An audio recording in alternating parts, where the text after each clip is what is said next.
This was a wealthy man named by his great name Job, residing in an area called Uz with his extended family, vast flocks. He is blameless and upright, constantly mindful to live in a righteous manner. God mentions Job to Satan, saying, "There is no one on earth like him. He is blameless and upright, a man who fears God and shuns evil." However, Satan contends that Job is only righteous because God has favored him generously. Satan dares God that if given the approval to inflict suffering, Job will change and curse God.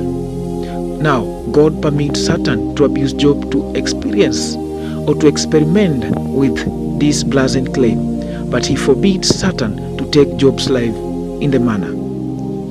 Let us talk about the tribulations of Job. Over the time, one day, Job is given 4 reports, each informing him that his sheep, servants, and 10 children have all died due to thieving intruders or natural disasters.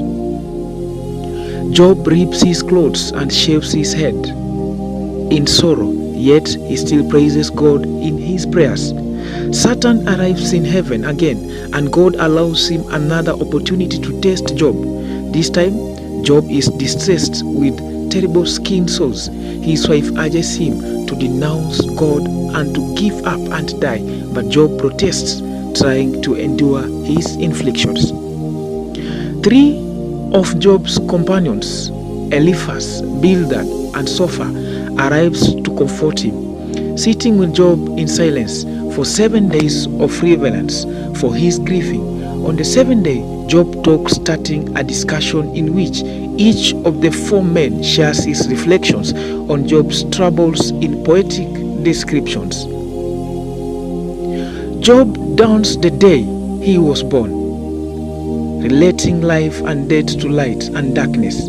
He hopes that his birth had been obscured in darkness and desires to have never been born.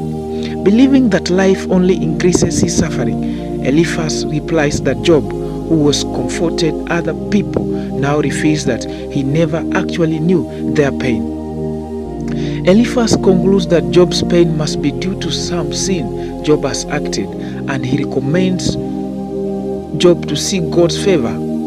Bildad and Zophar agree that Job must have performed evil to provoke God's justice and argue that he should attempt to manifest more innocent behavior. Bildad supposes that Job's children brought their death upon themselves. Even worse, Zophar suggests that whatever wrongdoing Job has done, he is likely or deserves more suffering than what he experienced. How did Job contemplate the mystery of God? Job reacts to each of these remarks, becoming so angry that he calls his sympathizers worthless physicians who whitewash their help with lies. He questions why God judges people by their deeds. If God can just as easily change or forgive their behavior, it is confusing to Job how a human can truly satisfy God's justice, as his ways are mysterious and exceed human comprehensions. Furthermore, humans cannot possibly convince God with their words. God cannot be fooled, and Job confesses that he does not even know himself well enough to adequately defend his case to God. Job desires for someone who can mediate between himself and God, or be sent to Sheol, the dark space of the dead. Now, Job believes that there is a witness or a redeemer in heaven who will testify for his integrity. The suffering shows too much for Job, and he turns bitter, anxious, and scared.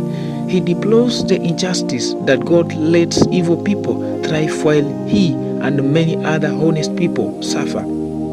Job wants to face God and protests, but cannot physically find God. He assumes that wisdom is concealed from humans, but he decides to persevere in seeking wisdom by fearing God and evading evil.